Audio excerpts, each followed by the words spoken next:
The following is transcribed. Welcome to Condensed Bat-Supe. Now with 66% fewer superheroes than our regular podcast, which makes Condensed Bat-Supe even less nutritious, but still just as delicious. We're featuring episodes of the adventures of Superman without the Caped Crusaders. Tie on your capes for lots of waiting around, plenty of reluctant cooperation, and evil plans galore.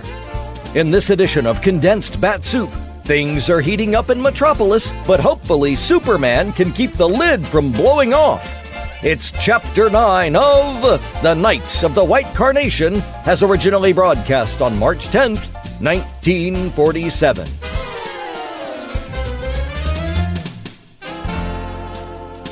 Faster than a speeding bullet. More powerful than a locomotive. Able to leap tall buildings at a single bound. Look, up in the sky. It's a bird. It's a plane. It's Superman. Kellogg's Pep. P-E-P, Pep.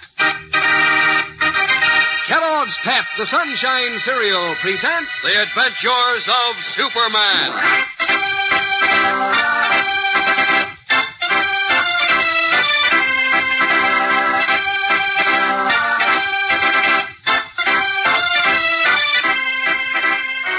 While Clark Kent worries about not hearing from Jimmy Olsen and Jack Wilson, the young boys, completely enmeshed in the hate-mongering plot, face immediate peril of their very lives.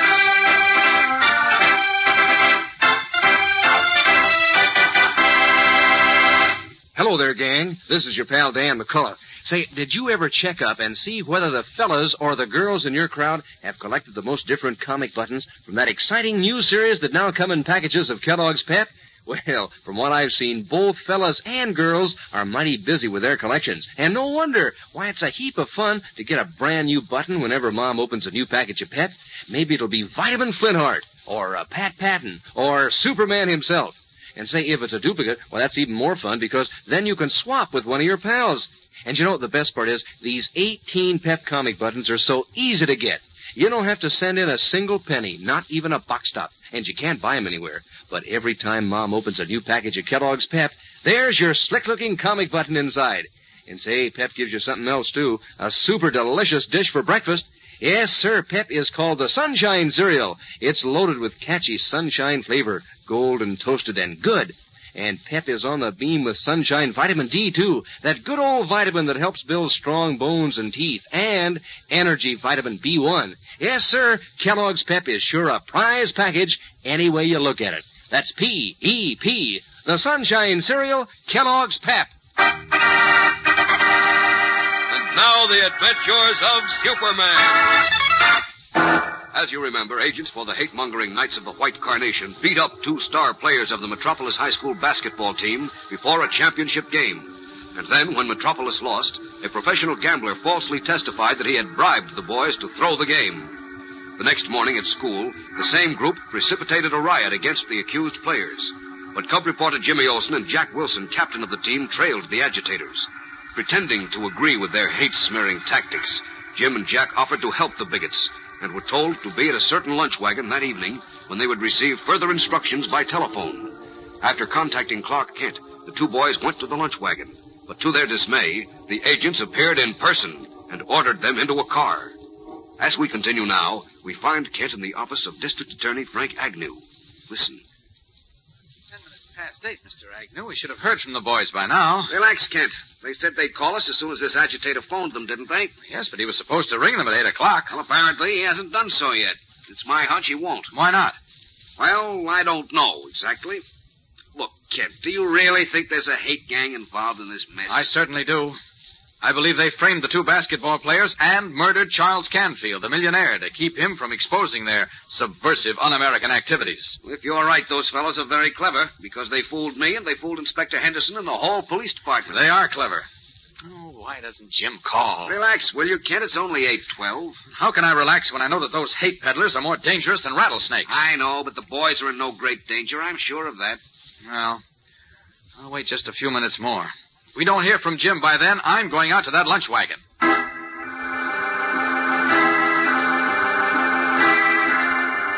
while Clark Kent anxiously paces the floor of the district attorney's office. A small black sedan carrying Jimmy Olsen, Jack Wilson, and the 2 agents for the Knights of the White Carnation has traveled across the city and come to a stop in a dark alley behind the huge, unlighted bulk of Metropolis's Benjamin Franklin High School. Commanded by the thin, pasty-faced man called Joe, the 2 boys leave the car and walk up the alley beside him, while the other man remains at the wheel. Okay, hold it, kids. Here we are. This is the Ben Franklin High School. Yeah, I know. What are we doing here? Not so loud, Wilson. Now, here's what I want you to do. Each of you take a bunch of these handbills. Here. Huh?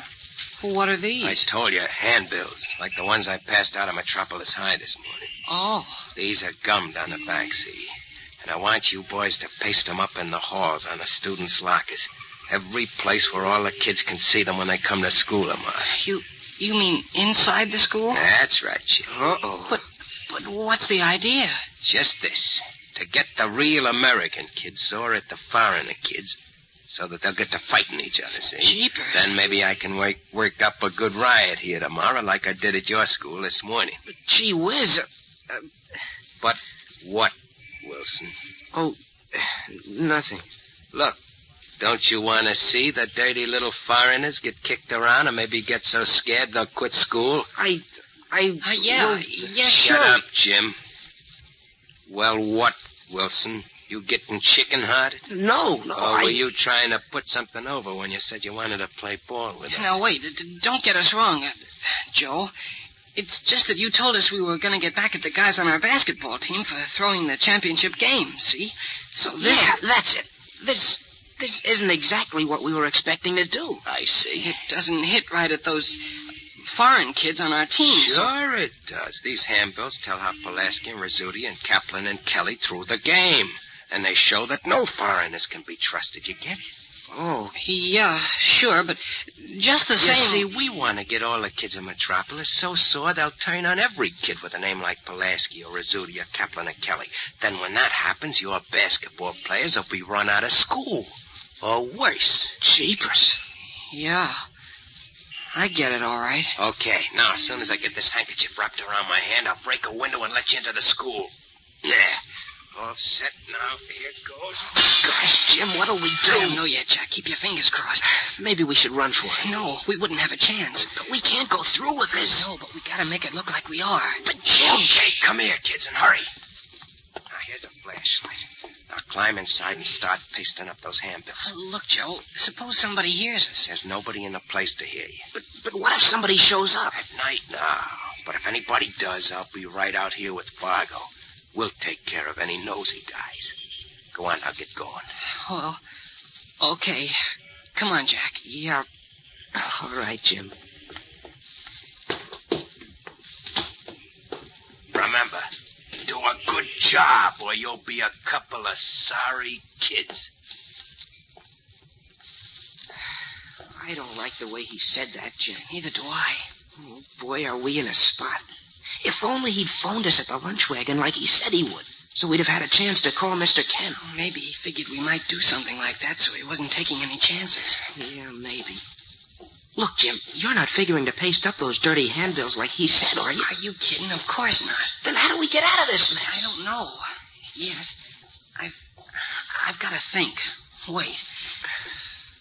Hey, how about hiding these handbills someplace, then going back out after a while and saying we pasted them on? It's too risky.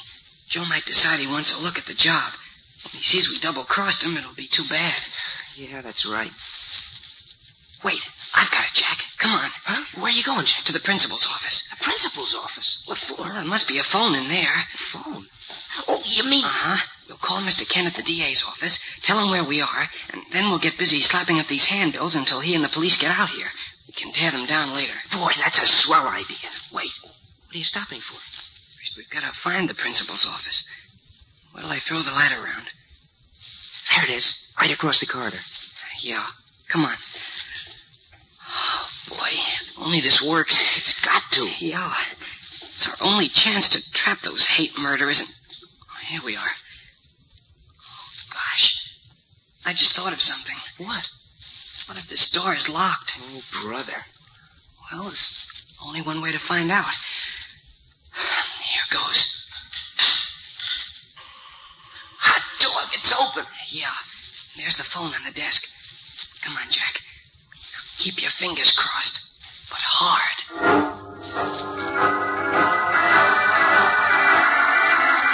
Their hearts beating rapidly, Jimmy Olsen and Jack Wilson hurried to the telephone on the principal's desk to call Clark Kent. Will their plan work? We'll be back in a moment to find out. So stand by. You know, gang, you can have fun with your collection of comic buttons in that new series from packages of Kellogg's Pep. Any kind of weather, any day of the week. Both fellas and girls can get a kick out of it, too. For instance, when you meet up with one of your pals, there's that business of comparing notes on how many you've collected so far. And say it's even more fun trading duplicates. You know, like an extra button with Pat Patton's picture in exchange for Tess Trueheart, if you don't have one like that yet. Or the little moose traded for Judy or Corky. Or maybe Brenda Starr for Superman. Yes, sir, for fun and for doggone good looks, these Pep comic buttons are really keen. And they're so easy to get. You can collect all 18 buttons in this new series just by asking Mom to keep you supplied with plenty of Kellogg's Pep. You don't have to send in any money, not even a box stop. And you can't buy these prizes anywhere. But there's a comic button inside every package of Pep you open. And that's only one reason that you like Pep. You get a kick out of Pep's catchy sunshine flavor. That golden toasted goodness that goes so good first thing in the morning. Pep's crisp freshness, too. Yes, you like everything about P-E-P. The Sunshine Cereal, Kellogg's Pep. In the principal's dark office in Benjamin Franklin High School, Jack Wilson, his hand shaking with excitement, is holding the flashlight as Jimmy Olsen dials the number of the district attorney to summon Clark Kent and the police. Jeepers, hurry up, Jim. Give me a chance. I've got a dial, don't I? Yeah, but... There. They're ringing. Put that phone down, you little rat. Who said that? Huh? Put that phone down, I said. Holy smokes, it's Joe. Yeah, that's right. Oh, hey, careful with that knife. You dirty little double crosses. I ought to cut your hearts out right now. Who, us? Look, Joe, we were only gonna... Yeah, I see what's going on. You were only gonna turn me into the cops, weren't you? No, You see? shut No, up. lying won't help you now. Nothing will. What do you mean? Did you think I was so dumb I'd just take your word that you were on my side? No, this was a test, see. I was checking up on you. But now wait. Quiet. You're all through talking and all through everything else. Turn around and walk back out to the alley. Go on, walk. And fast. Small eyes filled with hate, Joe, the tall, thin hate monger, menaces Jim Olsen and Jack Wilson with a long knife as he forces them to turn and walk back to the dark alley. Meanwhile, alarmed at the failure of the boys to call him from the lunch wagon, Clark Kent has streaked there as Superman. And as we join him now, he is questioning the stout, bald-headed proprietor, Pete. Say 2 men called for the boys. That's right, Superman. Then they all went in a car. I didn't know there was anything wrong. What kind of a car? Well, I didn't notice, except it was a dark sedan. You say one of the men was tall and thin and pasty-faced? Yeah, that's right. It was Joe, the man described by Coach Reed and Jack Wilson. How's that, Superman? Never mind. I've got to find those boys before something serious happens to them. Thanks, Pete, and good night. Up and away!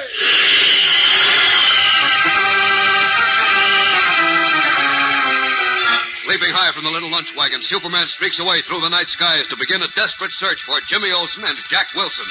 What is Joe, agent for the evil Knights of the White Carnation, planning for the two boys? And how will Superman find them in time? For all the answers, don't miss tomorrow's thrill-packed episode, fellows and girls. Be sure to tune in again tomorrow. Same time, same station.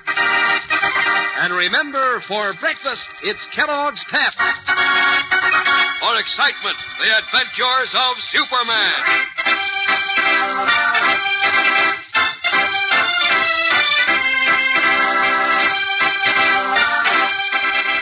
Superman is a copyrighted feature appearing in Superman DC comic magazines and is brought to you Monday through Friday at the same time by Kellogg's Pep, the Sunshine Cereal.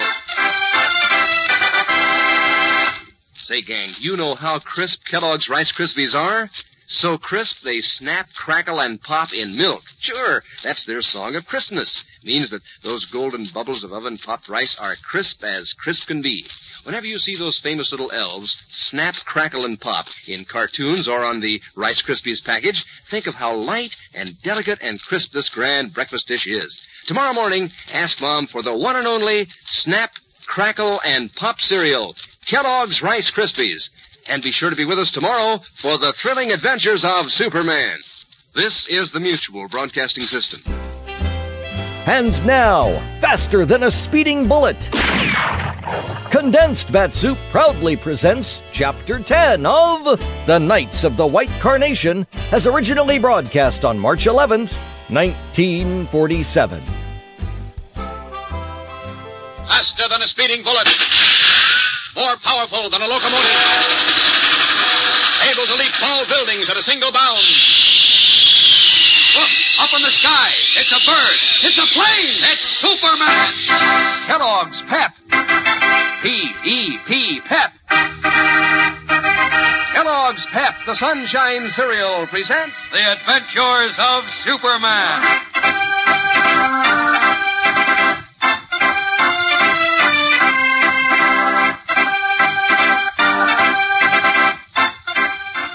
Today, while Clark Kent anxiously paces the DA's office, certain that Jimmy Olsen and Jack Wilson have stumbled into some great danger, the boys are helpless prisoners of the murderous Vincent Kirby, bigoted leader of the Knights of the White Carnation.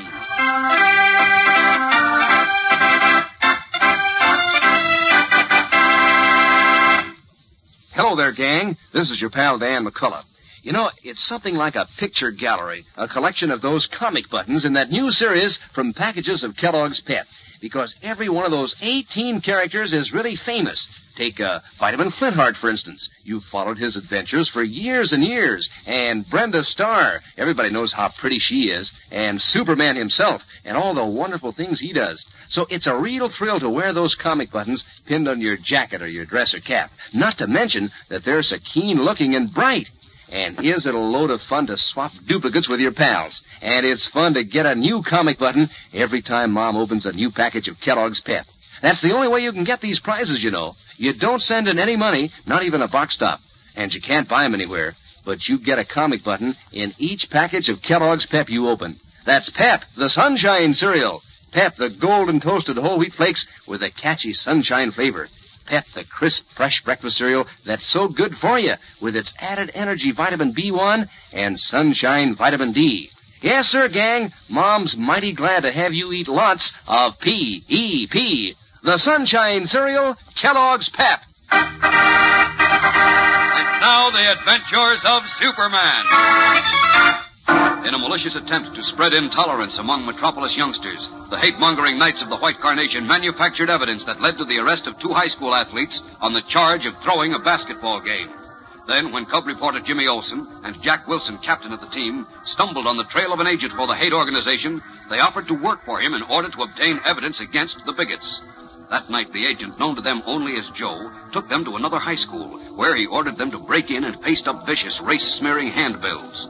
Making their way into the principal's office, Jimmy and Jack were about to phone Clark Kent when Joe entered and caught them. As we continue, a short time later, Vincent Kirby, wealthy and aristocratic leader of the Knights of the White Carnation, answers the phone in his library. Listen. Hello? Mr. Kirby? Yes? Is it Joe McMillan? McMillan, didn't I tell you never to call me at my home? Yeah, but this is important. Well, it had better be. Well, what is it? You know those 2 kids I told you about? The ones who followed me today and said they wanted to work with us? Yes? Well, I found out they're spies. Spies? Yeah. One of them who said his name was Jim Adams isn't a high school kid at all. His real name is Jim Olsen, and he's a newspaper reporter. A reporter? Are you sure? Positive. What's more, I caught the little punk just as he was calling up the district attorney. Good heavens, did he complete the... Don't worry, I stopped him before he could shoot his mouth off. Good. Where are these boys now? I got them at my place, and I thought before I do anything, I better check with you. All right. Stay where you are. I'll be right out. Okay, Mr. Kirby. So long.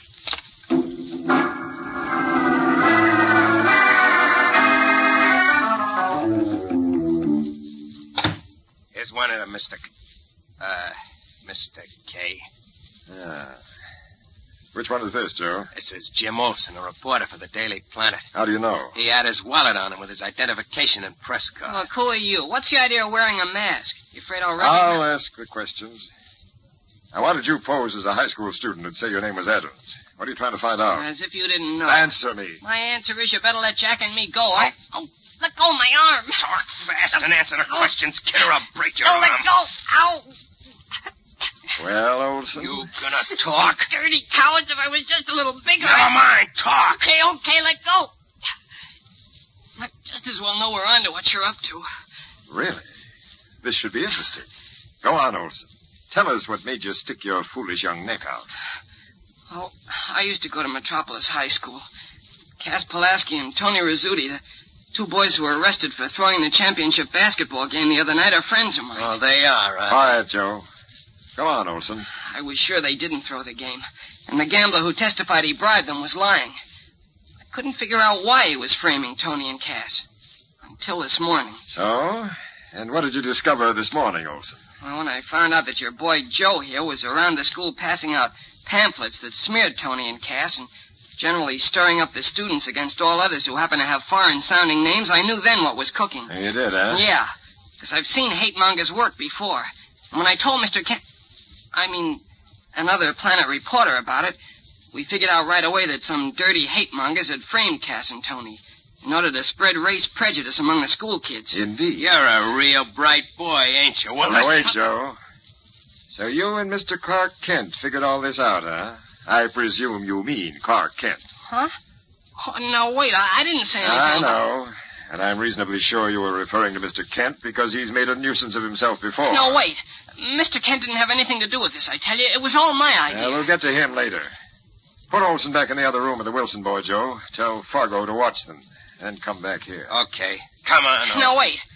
What's the idea of keeping Jack and me here? What are you going to do to us? You'll find out, you dirty little spy. Now, go on. Get going. Now, wait a minute. Shut up and get in there. Why, you dirty... Take care of this rat, Fargo. Oh, Joe. Say, this isn't so good, Mr. Kirby. This Olsen kid and that Kent guy have got our play all figured out. Relax. There's nothing to worry about as long as they don't know who's behind it. But they may have others spying on us. This Kent sounds like a smart apple. Yes, he's very clever. Too clever, as a matter of fact, because from something he said to Mr. Mortimer, the chairman of the school board, he even suspects that we murdered Charles Canfield. Holy smokes. Now, don't get excited. He can't ever prove it. But how can he even suspect? Listen, we got to take care of that guy in a hurry. I don't want to go to the chair. Don't get excited, I said. We'll take care of everything and everybody in due time. Yeah, now, but... fortunately, we got Olsen and the Wilson boy before they could do any harm, and we're going to make use of them. Very good use of them. How do you mean? You'll see.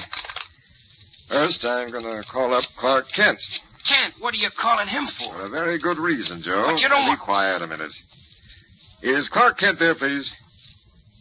I wonder if you could tell me where to locate him. It's quite important. You say the district attorney's office? The district attorney? Oh, very well. I'll try him there. Thank you. Good night. Listen, Mr. Kirby, hand me the phone book, please, Joe. Oh, wait a minute. I said hand me the phone book, please. I want to look up the district attorney's number. Kent is there with him. Will you please tell me why you want to talk to Kent when right now that guy is dynamite to I'll us? explain everything later. Hand me the phone book.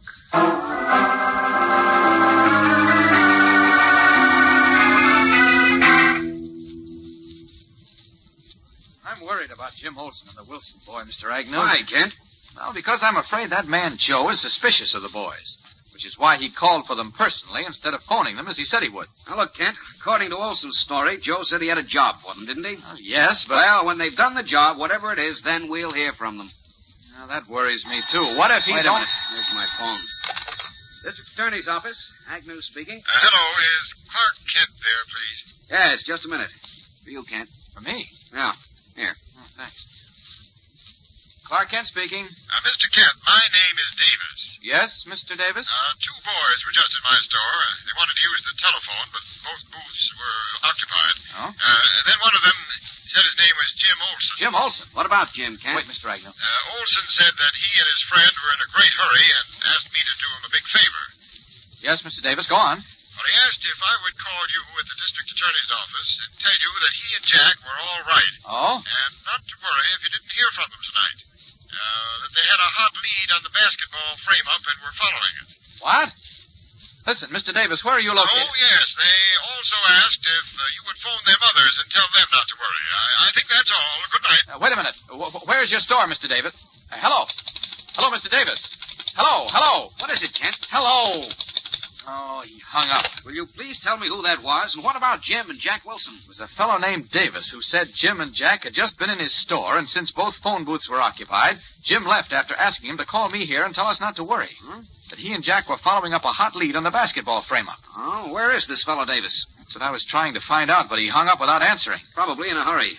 Well, Kent, anyhow, it's a relief to know the boys are apparently okay, isn't it? Not too sure they're okay, Mr. Agnew. But this fellow just said so. Yes, but there was something phony about that call. Phony? What do you mean?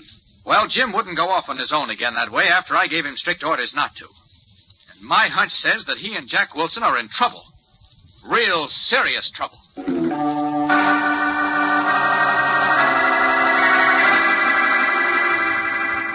Uneasy, Clark Kent frets, a sixth sense telling him that his young friends are in trouble. And as we know, they are. Why did Kirby make that call to Kent? We'll know in a moment when we return to the exciting climax of today's episode. So stand by.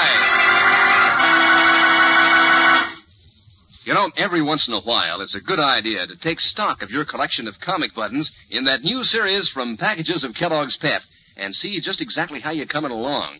Because you don't want to miss out on a single one of those 18 new and different comic buttons. You want to get right in on that fun that all the fellows and girls are having. And you want to be in there pitching when they're swapping duplicates. You know, these bright-colored buttons really show up when you wear them pinned on your jacket or your dress or cap.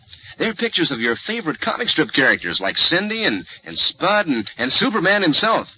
18 of them in all. Every single one a real humdinger. So remind Mom to keep you stocked up on Kellogg's Pep, because that's the only way you can get these nifty prizes. You don't send in any money, not even a box stop, and you can't buy them anywhere. But every time you open a package of Pep, there's your comic button inside. And there's some mighty swell eating, too, believe me. Kellogg's Pep is so crisp and fresh, these toasted whole wheat flakes are so loaded with that catchy sunshine flavor that, well, you practically can't resist them. So ask Mom for lots of P-E-P, the Sunshine Cereal, Kellogg's Pep. As our story continues, we return to Joe McMillan's apartment, where Vincent Kirby has just replaced the telephone after speaking to Clark Kent. His eyes wide in shocked amazement, McMillan recovers his voice and turns to Kirby. Look, Mr. Kirby, what was the idea of that call to Kent? Why did you say you were somebody named Davis and Olsen and Wilson were okay? Simple, Joe. I did that because I don't want Kent or the police looking for the boys, yet. Oh, I get it. I want them to think they're all right, until they find them. What do you mean, until they find them? You see, Joe, I have a very special use for those two boys. Yeah? Like what? Well, within the next 24 hours, you're going to see hate sweep through Metropolis. Red-hot, murderous hate, directed against all people of foreign ancestry in the city. Swell. Yes, Joe. This is the moment the Knights of the White Carnation have been waiting for.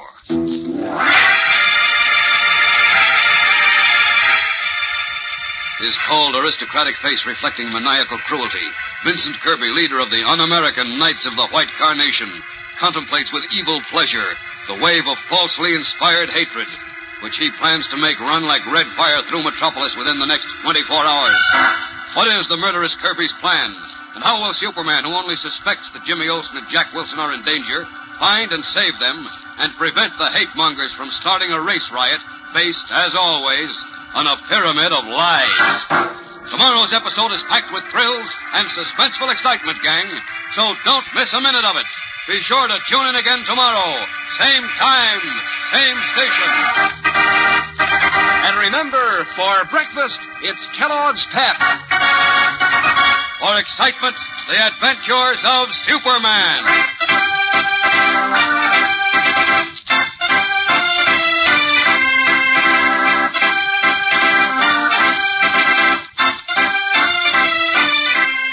Superman is a copyrighted feature appearing in Superman DC comic magazines and is brought to you Monday through Friday at this same time by Kellogg's Pep, the Sunshine Cereal.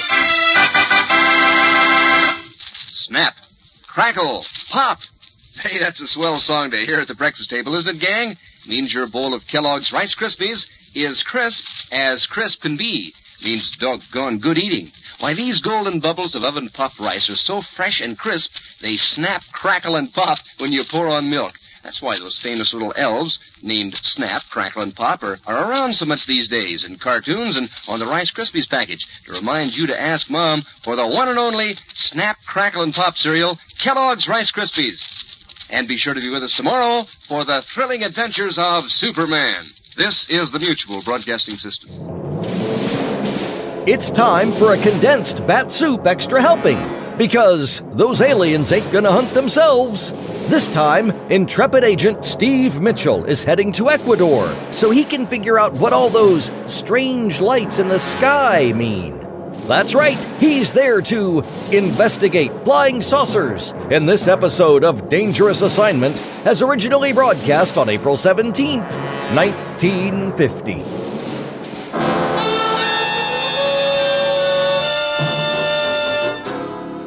Dangerous Assignment, starring Brian Donlevy as Steve Mitchell.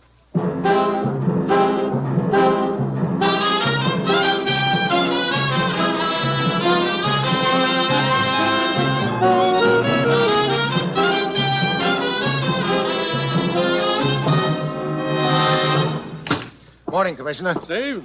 You know, this better be important. There's a certain redhead who was just dying to go for a long ride in the country today.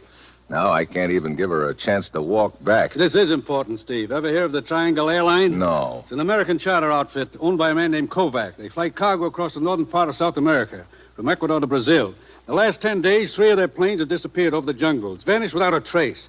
Pilots haven't been heard from since. So a private airline's in trouble. Since when have we been pulling chestnuts out of the fire for outfits like that? Ordinarily, we wouldn't be interested, but the circumstances accompanying the disappearance of these cargo planes makes it our concern. What circumstances? Well, I don't quite know how to tell you, Steve. Oh, now, let's not be bashful, Commissioner. What do you mean?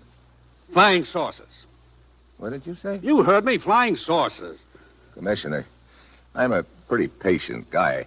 But if you think I'm going down to South America and start looking for flying saucers... That's just what you are going to do, Steve, and your plane leaves in an hour. Oh, look, don't tell me you're going to give me a Buck Rogers ray gun to shoot them down with. This is no joke, Steve. Look, I don't care whether it's flying saucers or flying dishpans. That area is too close to the Panama Canal for comfort. You'll be met in Ecuador by a man named Drake, the chief pilot of the airlines. He'll fill you in on the background. Well, that's it. You've got your assignment. Good luck.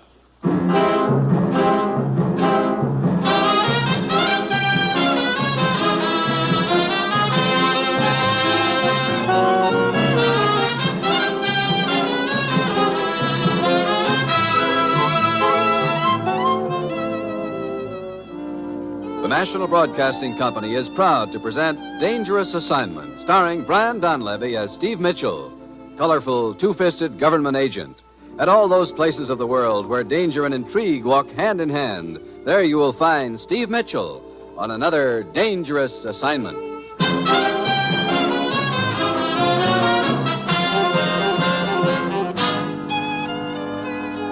Well, this assignment really takes the cake.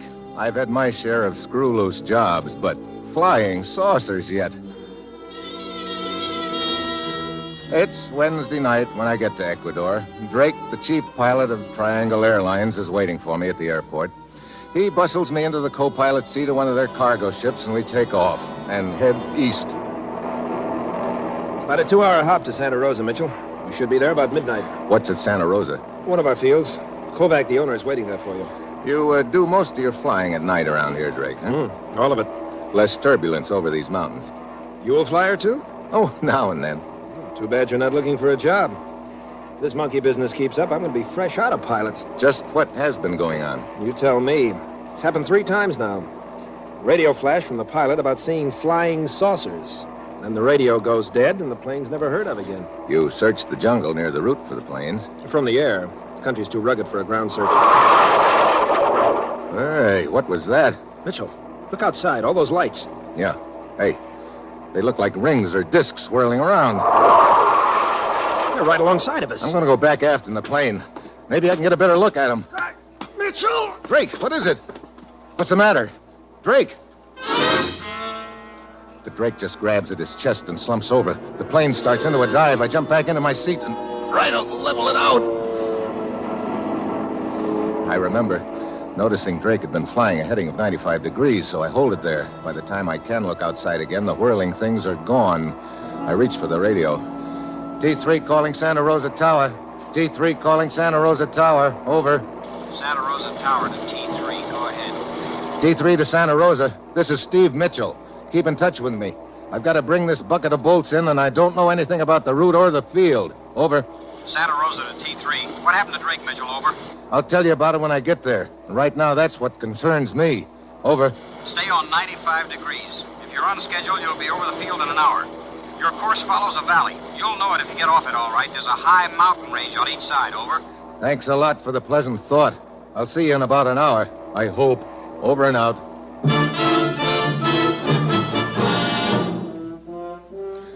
So, for the next hour, I nurse a strange plane between two mountain ranges I can't see on a night black enough to play post office.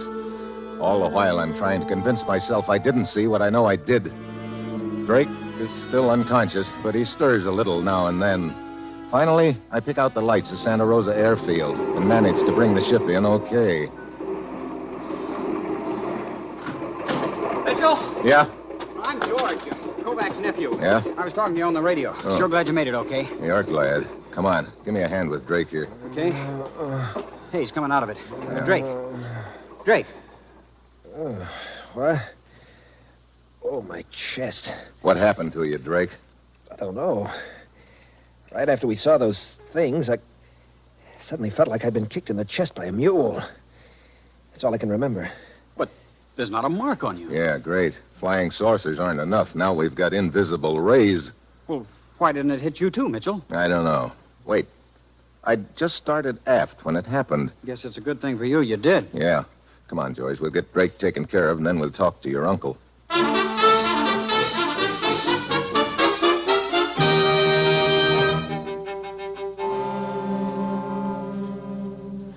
Mr. Mitchell, your description of what you saw during your flight tallies with those the missing pilots radioed in.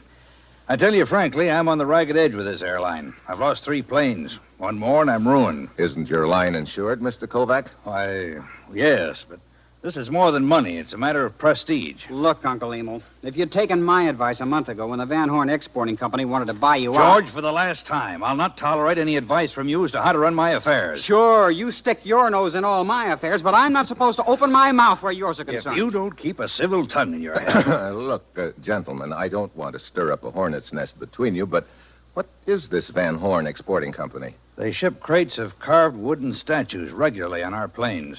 Our largest customer, as a matter of fact. About 2 months ago, they approached me with a substantial offer to buy the line. But just before the trouble started, they notified me that they were withdrawing their offer. Bad business conditions, they said. Any particular reason why business should be bad? Oh, there have been rumors about some mysterious revolutionary party organizing lately.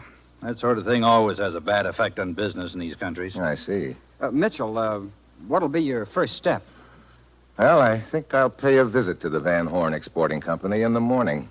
Why? You certainly don't think they're involved in this flying saucer deal, do you? Look, when you don't know where to start, one place is as good as another. Besides, I'm sure the Van Horn Company is a lot closer than Mars.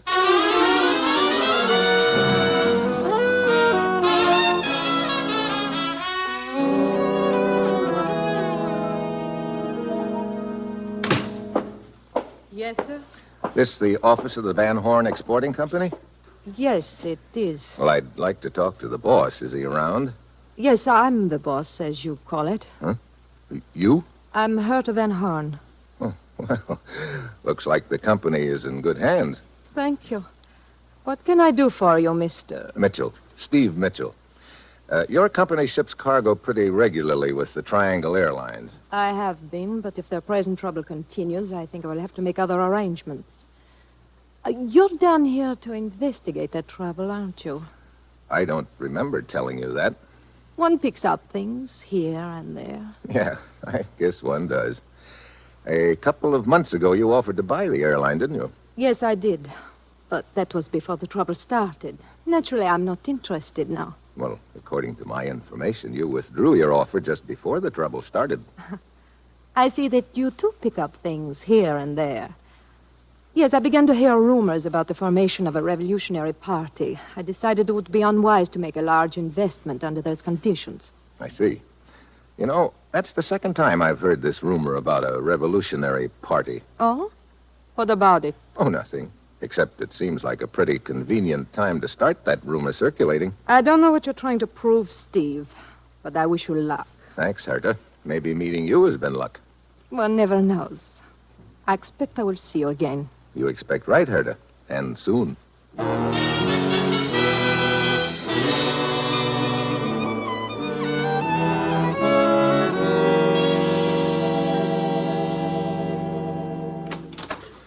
Hi, Mitchell. George told me I'd find you here in the office. Yeah. Come on in, Drake. How are you feeling today? Well, a lot better, thanks. My chest still hurts a little. I'd sure give a lot to know what hit me last night. So would I. Doing some paperwork this morning? Yeah. I've been checking cargo invoices and radio logs. I've discovered a couple of pretty interesting things. Huh? What? Look, each time a plane has disappeared, it's been carrying a shipment from the Van Horn Company. Well, what does that prove? I don't know yet. Take a look at this copy of the invoice. Well, what about it?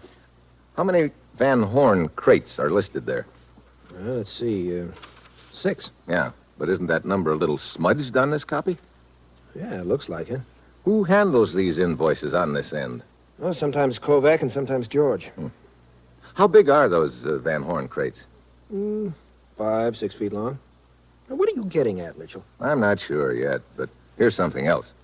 According to the radio logs, in each case, the pilot reported sighting the flying saucers about 20 minutes after takeoff. So? Now, take a look at this map. 20 minutes out at the course and speed your planes fly should put them right near this mountain. Yeah, Mount San Anselmo. Look, what are you getting at? Well, suppose those flying saucers came from the ground, Drake. You know... You tell me you're going into those jungles. Sure. You know anyone who could guide me? Seems to me one of those mechanics has a brother named Pavlo, some sort of a guide, I think. Mm-hmm. Mitchell, you ought to think this over before you go in. I have thought it over. Now see if you can round up that guide, will you? I'd like to get started as soon as possible.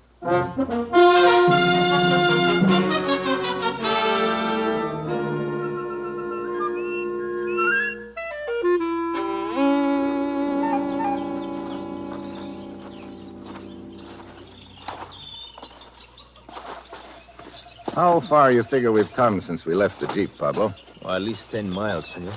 Well, we ought to be getting close to the spot, then. Brother, this jungle is thick. This is the only trail through it, huh? Si. I can believe it. Senor, watch out! Huh? Hey! Why the flying tackle? Look, senor. Huh? Look there in the trail in front of you. I don't see anything. Quiet. Look more closely. Hidden by the underbrush on the ground.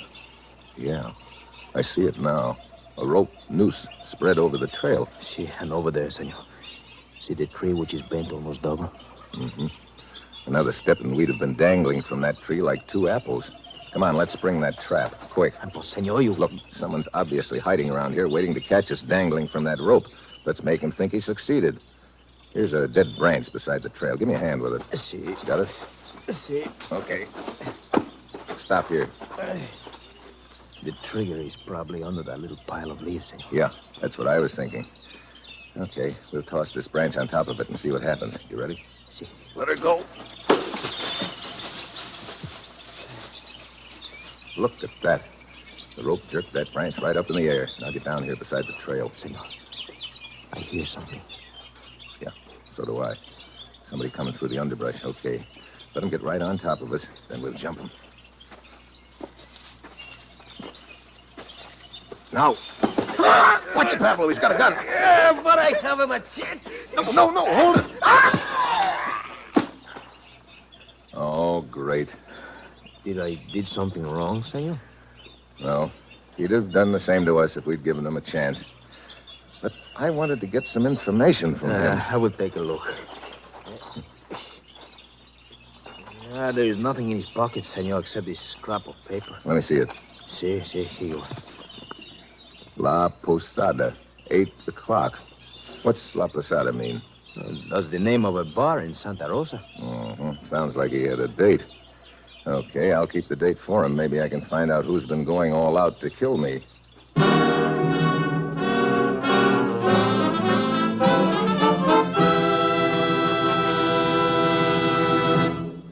You are listening to Dangerous Assignment, starring Brian Donlevy in the role of Steve Mitchell.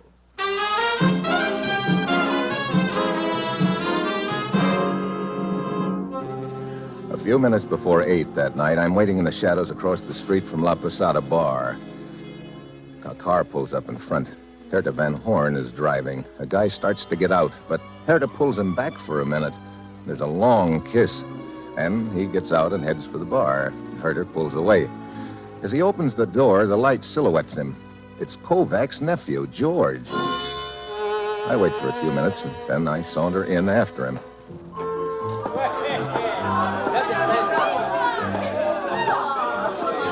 Hello, George. Oh, hi, Mitchell. You surprised to see me? Should I be? I don't know. You waiting for somebody, George? Waiting for a drink right now. This a favorite hangout of yours? It's the only decent bar in Santa Rosa. Mm-hmm. Look, what's with the third degree, Mitchell? Oh, nothing in particular. Just curious. Everybody stay right where you are and keep your hands in sight.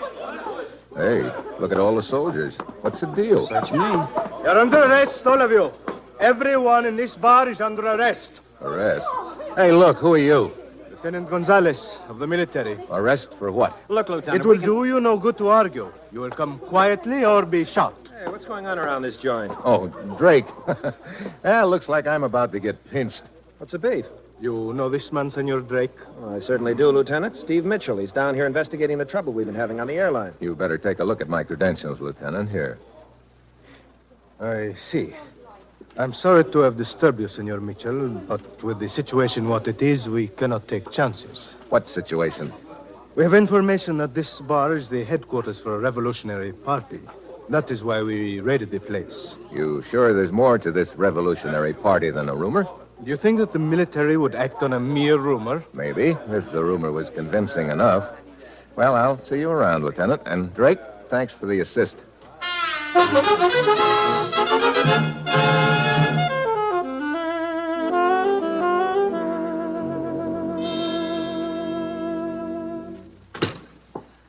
Morning, Herta. Good morning, Steve. What can I do for you? I'd like to take a look at your shipping invoices for the last couple of weeks, okay? Yes, of course. Here you are. Thanks. Yeah, here's the one I want. Now, this shipment was on the last plane that disappeared. What about it? This invoice shows 5 crates shipped, but the copy they have at the airfield shows 6. Well, there must have been a mistake then. Yeah. Right now, I'm wondering who made it. Steve, I don't know what you're trying to prove, but I'm beginning to resent your inferences. Sorry, I didn't know they were showing, Herta. I guess George was right when he said your company couldn't possibly have anything to do with the trouble the line is having. George? Yeah, Kovac's nephew. Oh, well, it was very nice of the men to come to my rescue when I hardly know him. You hardly know George, huh? Well, just to speak to on the street. I see. Well, I better be getting back to the field. I'm sorry I cannot help you, Steve. Thanks, Herta. Maybe you have. Oh, Mitchell. Why, hello, Mr. Kovac. On your way to see Herta? No, looking for you. Have you found out anything at all about these flying saucers and what's behind this thing? Mr. Kovac, so far I've been just grabbing at handfuls of smoke here and there. But there's enough smoke to mean fire somewhere. You've got a plane going tonight, haven't you? Yes. Is there a Van Horn shipment aboard? That's right. How many crates? Why, 5, I believe. Okay. Just one thing more. Do you have a small plane I could use? Well, there's a 4-place cabin job at the field. That's perfect. Mitchell, what are you going to do? I'd like you and George to be at the control tower when your cargo plane takes off tonight, Mr. Kovac. I'll tell you what I'm going to do then.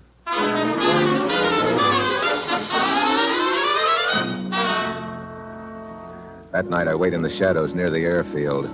I spot the plane T-5 loaded and ready. The pilot is in the shack getting his weather report. I slip quietly aboard. The invoice had said 5 Van Horn crates, but I can count 6 of them, all about 6 feet long. I put my ear to the top crate, and I hear what I expect to hear.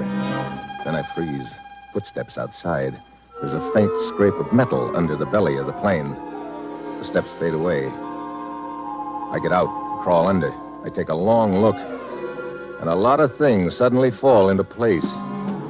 I head for the control tower. George, Kovac, and Drake are there. T5 to Santa Rosa Tower, ready to go. Santa Rosa Tower to T5, go ahead. Wind 15 at 30 degrees. Well, Mitchell, now perhaps you'll tell me why you wanted George and myself to be here tonight. Sure. I want to take you for a ride in your plane. A ride? Where? We're going to follow the plane that's just taking off. What? Now, Mitchell. What's the matter, Kovac? Doesn't the idea appeal to you? Well, I'd rather not go, Mitchell. I don't like this idea. Afraid of what you might see, huh, Kovac? Of course not. How about you, George? Why, I don't know what you're getting at, Mitchell, but it sounds like a lot of nonsense to me. Drake, you want to go along just for the ride? Sure. Except I'm not anxious to get hit again by one of those things that hit me the other night. I think we'll be safe enough. Get the plane warmed up for me, will you? I'll be with you as soon as I make a telephone call.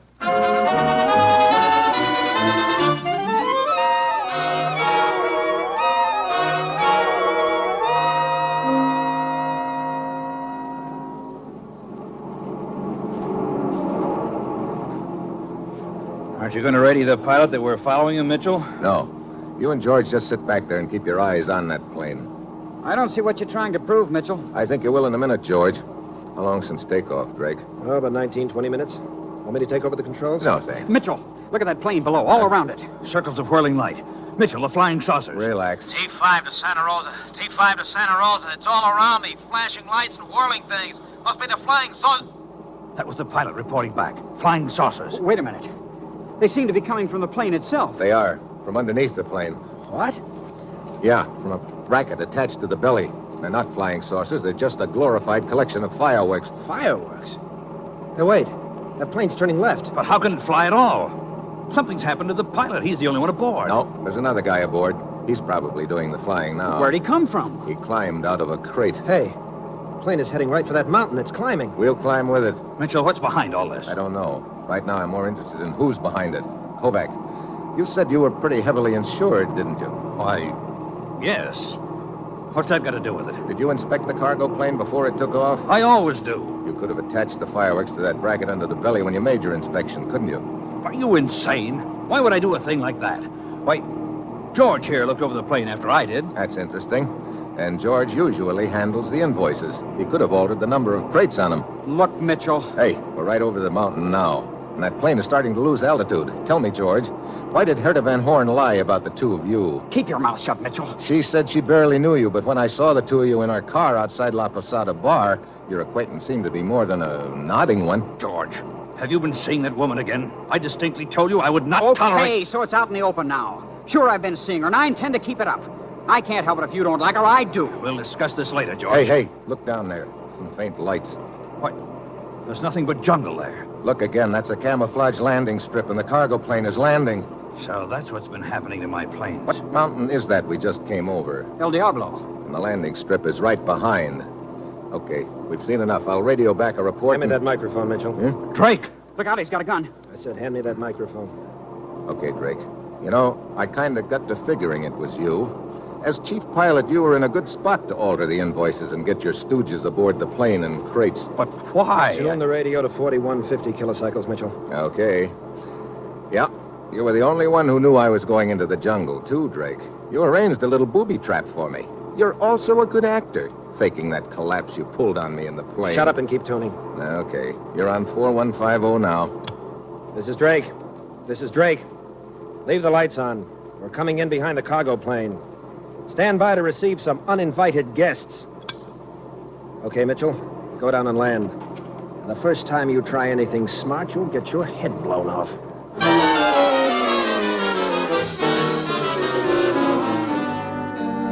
I set the plane down on the strip. The landing lights flick off, and half a dozen rugged-looking gents swarm out to meet us. Drake huddles with them for a few minutes, and then they haul Kovac, George, and me into a log hut hidden under the trees. They toss us in there and bolt the door. But the door has an inside bolt, too. We shoot it in place.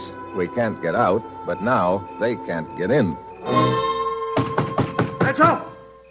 Open the door, Mitchell! Okay, smart boy. You'll come out running when it gets light. The hours crawl by. We sit and wait and sweat.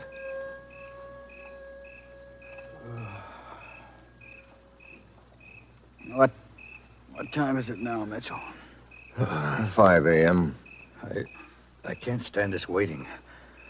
What good did it do us to bolt the door from the inside? We can't stay in here forever. I'm playing for time.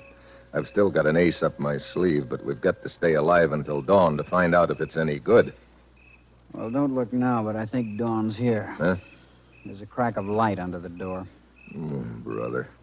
If something doesn't happen pretty soon, we're cooked. Hey, maybe we are. Do you smell that? Gasoline. You'll be coming out pretty soon now, boys. Mitchell, he set fire to the hut. Yeah. I guess that's why he was waiting for dawn. He was afraid the fire might be spotted at night. Is this the ace up your sleeve, Mitchell? We can't stay here and roast like rats in a trap. We'll get a bullet in the belly as soon as we open that door. Couple of keen choices. I'll take my chances with the bullets. Come on, let's get this door unbolted. But they'll kill us. I'll take fresh air with mine. Hey, wait a minute. Listen. A plane. That's the ace up my sleeve I was talking about. Sounds like it's coming down. Who is it? Just before we took off last night, I made a phone call, remember? It was to Lieutenant Gonzalez of the military. Gonzalez? But how did he know what happened to us after we took off? We'll find it out later. Let's get out of here. Hey, Gonzalez boys are taking no chances. They want that landing strip clear when they sit down. Come on, George. Let's get this door unbolted. Okay. Okay, come on. Look at him scatter. Hey, Mitchell, there goes Drake, trying for the jungle. I'll get him. Watch out, he's got a gun. I see it.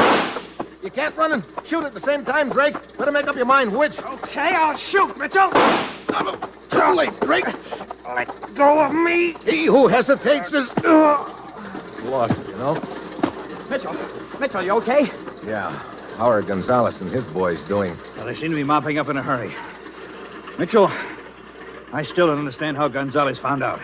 Well, when I called him last night, I told him our radio frequency, and I asked him to listen in. Then I kept the mic open the entire time. Gonzalez overheard everything that was said in our plane, huh? Yeah, including the location of the landing strip. But I knew he wouldn't try to bring a plane in here before dawn. That's why I was hoping we'd still be alive by then. But why were Drake and his outfit trying to ruin my airline? Look, if you're going to operate a secret landing strip, you don't want a regular airline flying through the area. They figured the flying saucer gag would scare you off. Well, it seems to me this was a pretty big operation for a small revolutionary party in a small country, Mitchell. You know, I've been thinking that, too. Could be that's all there is to it. But it's not a long hop from here to the Panama Canal. Maybe somebody else had ideas about using this strip eventually. Of course, we'll never know, and anyway, it doesn't matter much now. Yeah. Speaking of things we'll never know, we didn't prove anything one way or the other about flying saucers in this deal. We proved something as far as Drake's concerned, though. What's that? If you monkey around with fireworks long enough, you're sure to get your nose burned. Or busted.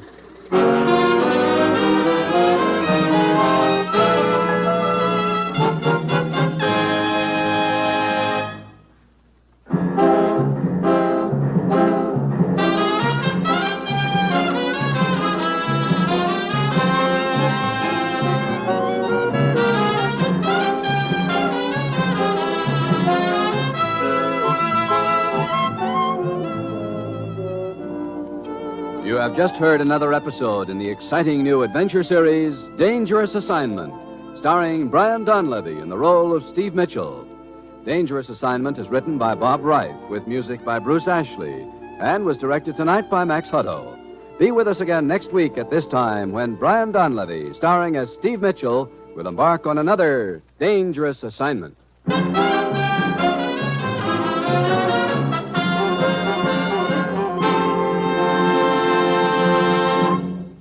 There's more great action-packed entertainment for you throughout the week on NBC.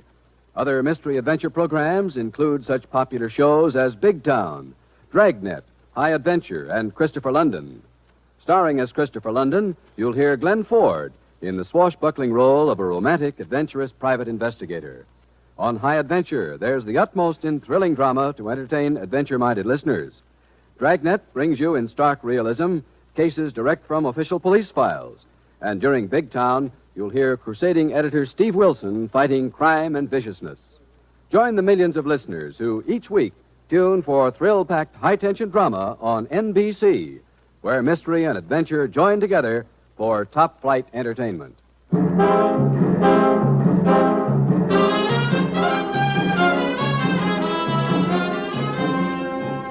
Tomorrow, be sure to hear Bob Hope and Fibber McGee on NBC.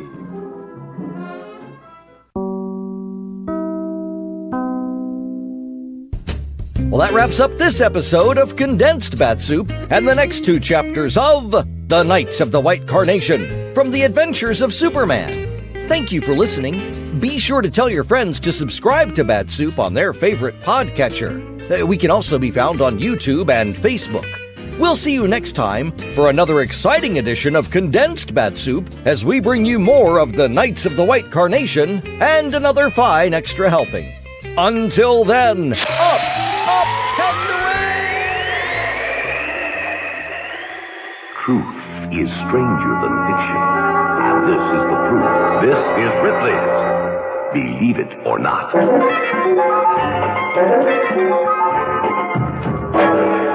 In Lucerne, Switzerland, a grave robber in the mausoleum of General Ludwig Pfeiffer's wife got the scare of his lifetime.